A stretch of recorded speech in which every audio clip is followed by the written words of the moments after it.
ତୀର୍ଥ କରିବାକୁ ଯାଉଥିବା ରାସ୍ତାରେ ସିନ୍ଧୁ ନାମକ ଏକ ଦେଶ ପଡ଼ିଲା।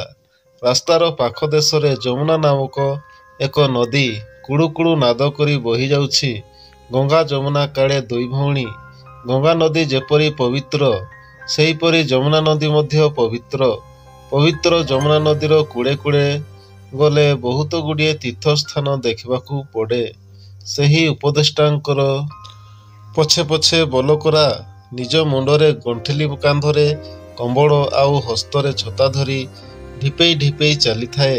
ସେ ଯେତେବେଳେ ଯାହା ଦେଖେ, ସେତେବେଳେ ଦେଖିଥିବା କଥାକୁ ଉପଦେଷ୍ଟାଙ୍କୁ ପଚାରି ତାର ଉତ୍ତର ଚାହେଁ। ଚତୁର ବ୍ୟଙ୍ଗକାର ମଧ୍ୟ ବଲକରାକୁ ଅତି ସହଜରେ ସବୁ କଥାର ଉତ୍ତର ଦେଇ ଦିଅନ୍ତି। ଏହିଭଳି କଥା ପ୍ରସଙ୍ଗରେ ଉପଦେଷ୍ଟାଙ୍କ ସହିତ ବଲକରା କିଛି ରାସ୍ତା ଅତିକ୍ରମ କରି ଯିବା ପରେ ଗୋଟିଏ ସ୍ଥାନରେ ଦୁହିଁଙ୍କର ଦୃଷ୍ଟି ପଡ଼ିଗଲା। ଯମୁନା ଘାଟଠାରୁ ଅଳ୍ପ ଦୂରରେ ଥିବା ଗୋଟିଏ ଭବନ, ତା ପାଖକୁ ଲାଗିଥିବା ସୁନ୍ଦର ମନ୍ଦିରଟାଏ।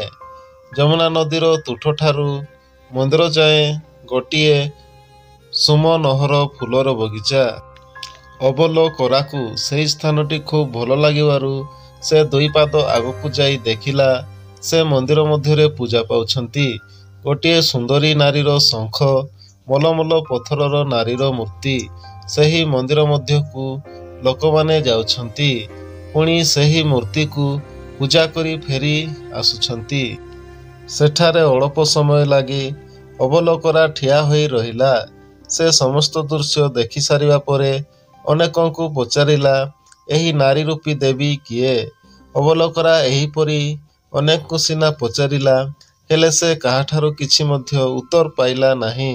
କିନ୍ତୁ ଅବଲକରାର ସେହି ରୂପକୁ ଦେଖି ବରଂ ସେଠାରେ ଉପସ୍ଥିତ ଥିବା ବହୁ ଭୁଆସୁଣୀମାନେ ଦମକାଏ ହସି ସାରି କହିଲେ, ସତୀ ସଉତୁଣୀ, ତୁମେ କେଉଁଠିକାର ଲୋକ?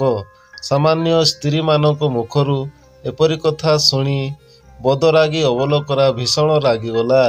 ସେହି ରାଗୁଆ ମନରେ ଉପଦେଷ୍ଟାଙ୍କ ପାଖକୁ ଫେରି ଆସି କହିଲା, ମୁଁ ଆଉ ଆପଣଙ୍କ ସାଥିରେ ତୀର୍ଥ କରି ଯିବି ନାହିଁ।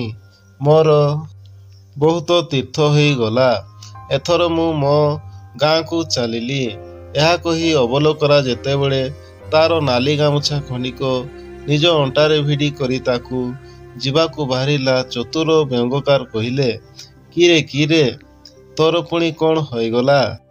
ଅବଲକରା କହିଲା, ବୁଝିଲ ମହାନୁଭବ, ତୁମ ସାଥିରେ ଆସିଲେ ନା ମଣିଷକୁ ଅପମାନ ମିଳୁଛି। କହିଲେ, ସତୀ ସଉତୁଣୀ, ମନ୍ଦିର କ'ଣ? ଏତେ ଗୁଡ଼ାଏ ରାସ୍ତା ତୀର୍ଥ କରି ବୁଲି ଆସିଲେ କେଉଁଠି ରାତ ଏପରି ନାମରେ ଦେବୀ ଅଛନ୍ତି ବୋଲି ମୋତେ ଜଣା ନଥିଲା। ଏତେ ପୁରାଣ ପଢ଼ାଗଲା, କେଉଁ ପୁରାଣରେ ଏମିତି ଦେବୀଙ୍କର ନାଁ ଅଛି ତମେ ଆପଣେ ଶୁଣିଛନ୍ତି? ପୁଣି ସେହି ମନ୍ଦିରକୁ ଆସୁଥିବା ତିଲାଗୁଡ଼ା ମୋତେ ଛିଗୁଲେଇ ବ୍ୟାଖ୍ୟା କରି ହସୁଛନ୍ତି। ଚତୁର ବ୍ୟଙ୍ଗକାର ଭାବିଲେ, ବୁଦ୍ଧିହୀନ ଜ୍ଞାନହୀନ ବିଶାଳ କୁଳ ସମ୍ଭବ ପଶୁସମ ଏତାଦୃଶ୍ୟ ଜନ୍ମେଶ୍ଚ ଉଚ୍ଚ ମାନବ ସହଜେ ତ ସେହି ବଲକରାର ବୁଦ୍ଧି ନାହିଁ। ସୁଦୁଗଜ ମୂର୍ଖଟାଏ। ମନୁଷ୍ୟର ଉଚ୍ଚ ବୁଦ୍ଧି ନଥାଇ ଉଚ୍ଚ ବଂଶରେ ଜନ୍ମ ହେଲେ ମଧ୍ୟ ତାର ବୁଦ୍ଧି ପଶୁସମ ହୋଇଥାଏ। ସହଜେ ତ ଏ ପ୍ରଣବ ଅଶୁଦ୍ଧ। ଏପରି ମୂର୍ଖର ମୁଣ୍ଡରେ ଏପରି ବୁଦ୍ଧି ପଶିଲେ ସେ ନିଶ୍ଚୟ ତାର ରାସ୍ତା ଧରିବ। ମଣିଷ ଅଧା ତୀର୍ଥ କରି ଫେରିବ ସିନା। ତହୁଁ ସେ ବିରକ୍ତି ଭରା ହସ ଟିକେ ହସିଦେଇ କହିଲେ, ତୁ ଯିବୁ କାହିଁକି? ପର ବୁଦ୍ଧିରେ ବା ପର କଥାରେ ପ୍ରଳୟ ହେଲେ ସେଥିଲାଗି ଦାୟୀ କିଏ ରହିବ? ସମାଜରେ ଏପରି ଅନେକ ପ୍ରକାରର ଲୋକ ଅଛନ୍ତି। କାହା ମୁହଁରେ କିପରି କଥା, ସେଥିଲାଗି ଆମେ ପ୍ରଳୟ କରି ଦେବା ନା କ'ଣ? ଶୁଣ ଅବଲକରା, ସେହି ସ୍ତ୍ରୀ ଲୋକମାନଙ୍କ କଥା ଛାଡ଼। ସବୁ ଅନିଷ୍ଟର କାରଣ ସଂସାରର ଏହି ସ୍ତ୍ରୀ ଲୋକମାନେ। ସେମାନଙ୍କର ଦଶାଦଶ ନ ଧରି ଶୁଣ। ତୁ ଯେଉଁ ସତୀ ସଉତୁଣୀ ଠାକୁରାଣୀଙ୍କର କଥା କହୁଥିଲୁ, ମୁଁ ଏବେ ତୋତେ ତାଙ୍କରି କଥା କହୁଛି। ଶାନ୍ତ ହୋଇଯାଇ ଆଗ ମୋ ପାଇଁ ଦିଟା ପାନ ଭାଙ୍ଗେ। ଅବଲକରାର ମନ ଟିକିଏ ଶାନ୍ତ ହେବାରୁ ସେ ପାନ ଭାଙ୍ଗିବା ଆରମ୍ଭ କରନ୍ତେ ଚତୁର ବ୍ୟଙ୍ଗକାର କହିଲେ, ପ୍ରାଚୀନ କାଳର କଥା, ସିଂହଭୂମି ନାମରେ ଗୋଟିଏ ରାଜ୍ୟ ଥିଲା। ସେ ରାଜ୍ୟରେ ପ୍ରତାପ ସିଂହ ନାମରେ ଜଣେ ରାଜା ଥିଲେ। ସେ ରାଜା ବହୁ ବିବାହ କରିଥିବାରୁ ରାଣୀ ଉଆସରେ ସେ ସର୍ବଦା ଗୋଳଚଡ଼ ମଧ୍ୟରେ ରହୁଥିଲେ। କେହି କେହି ରାଣୀ ଅନ୍ୟ ନିରୀହା ନାରୀମାନଙ୍କ ଉପରେ ଉପଦ୍ରବ ଆରମ୍ଭ କରିଦେଲେ। ରାଜା ତ ଉପଭୋଗ କରିବାରେ ବେଶୀ ରସିକ। ଗୋଟିଏ ରାଣୀଙ୍କୁ ଥରେ ଭୋଗ କଲା ପରେ ସେ ପୁଣି ନୂଆ ରାଣୀଟିଏ ଆଣନ୍ତି। ଏହିପରି ଗୋଟିକ ପରେ ଗୋଟିଏ ରାଣୀ ଆଣି ସେ ତାଙ୍କୁ ଉପଭୋଗ କରନ୍ତି। ନୂଆ ରାଣୀଟିଏ ଆସିବା ମାତ୍ରେ ପୁରୁଣା ରାଣୀମାନେ ଏକା ଏକା ହୋଇ ଅସୁଖରେ ଛଟପଟ ହୁଅନ୍ତି। ପୁଣି ରାଜାଙ୍କଠାରୁ ସମ୍ଭୋଗ ସୁଖ ନ ପାଇଲେ ଶେଷରେ ସେହି ରାଜ୍ୟର ବଛା ବଛା ପୁରୁଷମାନଙ୍କୁ ଡକାଇ ତାଙ୍କ ସହିତ ସମ୍ଭୋଗ ସୁଖରେ ମାତନ୍ତି। ରାଜାଙ୍କର ଅନେକ ଗୁଡ଼ିଏ ରାଣୀଙ୍କ ମଧ୍ୟରୁ ସାନ ରାଣୀ କୌଣସି ରାଜା ମହାରାଜାଙ୍କର କନ୍ୟା ନୁହନ୍ତି। ସେ ଜଣେ ଋଷିଙ୍କ ଦ୍ୱାରା ପ୍ରତିପାଳିତା। ଶ୍ରଦ୍ଧାରେ ଋଷି ତାର ନାମକରଣ କରିଥିଲେ ଶୁଭଲକ୍ଷ୍ମୀ। କଥାରେ ଅଛି, ଚାଟ ଘର ପୁଅ ଚାଟ, ଭାଟ ଘର ପୁଅ ଭାଟ। ଶୁଭଲକ୍ଷ୍ମୀ ଯେତେବେଳେ ସେହି ଋଷି ଆଶ୍ରମରୁ ବଢ଼ି କୁଢ଼ି ଯାଇଥିଲେ ତାଙ୍କର ନାମଟି ଯେପରି ସୁନ୍ଦର, ଗୁଣ ମଧ୍ୟ ସେହିପରି ସୁନ୍ଦର କଥା କହୁଥିଲେ। ଏପରି ଯେ ସତେକି ତାଙ୍କ କଥାରୁ ମଲ୍ଲି ଫୁଲ ଝଡ଼ି ପଡ଼ୁଛି। କଥାରେ କଥାରେ ଶୁଦ୍ଧ ମଧୁର ବାସନା। ତାଙ୍କ ନିଡ଼ାମ୍ବର ବେଶଭୂଷା ସତ୍ୟ ଶାନ୍ତି ଦୟା କ୍ଷମାର ଦେବୀ ଅବତାର ଆଶ୍ରମରେ ବଢ଼ିଥିବାରୁ ତାଙ୍କ ମନରେ ଥାଏ ସଦାସର୍ବଦା ସେବାଭାବ। ବହୁ ଆଲୌକିକ ବିଦ୍ୟାରେ ସେ ଥିଲେ ପରିପୂର୍ଣ୍ଣ। ଏତେ ଗୁଡ଼ାଏ ରାଣୀଙ୍କ ମଧ୍ୟରୁ ଅନେକଙ୍କର ପିଲା ହେଲେ। ସେମାନେ ସମସ୍ତେ ବହୁ ଦୁଷ୍ଟ ଖଣ୍ଟ ହୋଇ ସେହି ରାଜ୍ୟରେ ବହୁ ଉପଦ୍ରବ ଆରମ୍ଭ କରିଦେଲେ। କିନ୍ତୁ ଏତେ ଜଣ ରାଣୀଙ୍କର ପଛରେ ଯେଉଁ ରାଣୀ ଶୁଭଲକ୍ଷ୍ମୀ ରାଜାଙ୍କର ସାନ ରାଣୀ ହେଲେ, ତାଙ୍କର ମାତ୍ର ଗୋଟିଏ ପୁଅ ହେଲା। ସେ ପୁଅ ଖୁବ୍ ଗୁଣବାନ ହେଲା। ସମସ୍ତ କଳାରେ ସେ ନିପୁଣ ହେଲା। ଏସବୁ କାରଣରୁ ଅନ୍ୟ ରାଣୀମାନେ ସଦାସର୍ବଦା ସେହି ସାନ ରାଣୀ ଉପରେ ଈର୍ଷାପରାୟଣ ଭାବ ସୃଷ୍ଟି କଲେ। ଦିନକର କଥା, ଅନ୍ୟ ରାଣୀମାନେ ଈର୍ଷାର ବଶବର୍ତ୍ତୀ ହୋଇ ତାଙ୍କ ରାଜାଙ୍କୁ ଯାଇ କହିଲେ ଯେ ଆମ ରାଜ୍ୟର ସାନ ରାଣୀ। ସେହି ସାନ ରାଣୀ ନିଜର କାମବାସନାକୁ ଚରିତାର୍ଥ କରିବା ଲାଗି ଆମ ରାଜ୍ୟର ସେନାପତିଙ୍କ ସହିତ ପାପ ପ୍ରଣୟରେ ଲିପ୍ତ। ଏହି କଥାକୁ ନେଇ ସେମାନେ ରାଜାଙ୍କ ବିଶ୍ୱାସ ମଧ୍ୟ କରାଇଲେ। ସେନାପତିଙ୍କ କଥାରେ ରାଜା ବିଶ୍ୱାସ କରି ସାନ ରାଣୀଙ୍କୁ ତୁରନ୍ତ ସେହି ରାଜ୍ୟରୁ ନିର୍ବାସନ କରିବାକୁ ଆଦେଶ ଦେଇଦେଲେ। ସତୀ ସାନ ରାଣୀ ତ ତା ପିଲାଦିନୁ ଜଣେ ଋଷିଙ୍କ ଆଶ୍ରମରେ ବଢ଼ୁଥିଲେ। ସେଥିଲାଗି ସେହି ସାନ ରାଣୀଙ୍କର ଆଚାର ଆଚରଣ ଖୁବ୍ ଶୁଦ୍ଧ ଥିଲା। ରାଜା ଯେତେବେଳେ ଏହି ସାନ ରାଣୀଙ୍କ ଲାଗି ନିର୍ବାସନ ଦଣ୍ଡ ଭିଆଇଲେ ସେତେବେଳେ ସାନ ରାଣୀ ଶୁଭଲକ୍ଷ୍ମୀ ବିଧାତାଙ୍କର ଏହା ଇଚ୍ଛା ହୋଇଥିବାରୁ ବିଧିର ବିଧାନକୁ ଗ୍ରହଣ କରି ନେଇ ଆଉ ସେ ରାଜ୍ୟ ଛାଡ଼ି ସବୁଦିନ ଲାଗି ଚାଲିଗଲେ ଓ ସେହି ରାଜଉଆସର ଅନେକ ଦୂରକୁ ଆସି ପତ୍ରକୁଟା କାଠ ବାଉଁଶରେ ଏକ କୁଟୀର ନିର୍ମାଣ କରି ସେହି କୁଡ଼ିଆରେ ଖୁବ୍ ଆନନ୍ଦରେ ବାସ କଲେ। ଆଉ ପାଖରେ ଥିବା ବନରୁ ମିଠା ମିଠା ଫଳମୂଳ ସଂଗ୍ରହ କରି ଭୋଜନ କରି ନିଜ ଜୀବନକୁ ରକ୍ଷା କଲେ। ଶୁଭଲକ୍ଷ୍ମୀ ଥିଲେ ଜଣେ ପବିତ୍ର କନ୍ୟା। ତାଙ୍କରି ଦୟାରୁ ଅଳ୍ପ ଦିନ ମଧ୍ୟରେ ନିଜର କୁଡ଼ିଆ ଘର ପାଖରେ ଆଉ ସେ ଏକ ରାଜଉଆସ ନିର୍ମାଣ କଲେ।